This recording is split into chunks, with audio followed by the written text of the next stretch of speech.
Odilxon menga video chiqaribdi. Telegramda yozishganimizda.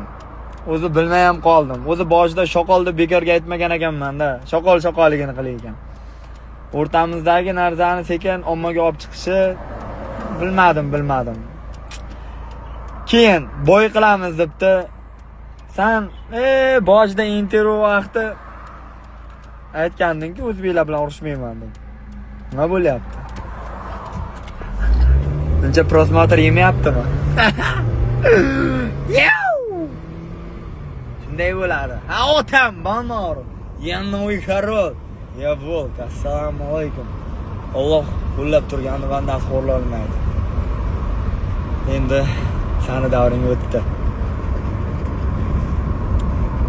Alhamdulillah, Allohim bergan ne'matingga shukrlar bo'lsin. Bitta yuzga ikkita bashara ko'plik qilmayaptimi?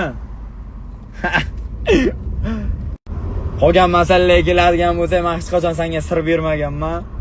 Unaqa narsalarni gapirmayman ham. Chunki akalarim temasiga kelayotgan bo'lsa, men akalarimni muxlisi bo'lganman, fanati bo'lganman, hali ham yaxshi ko'raman. Ular menga ishonadi, hali ham meni yaxshi ko'radi.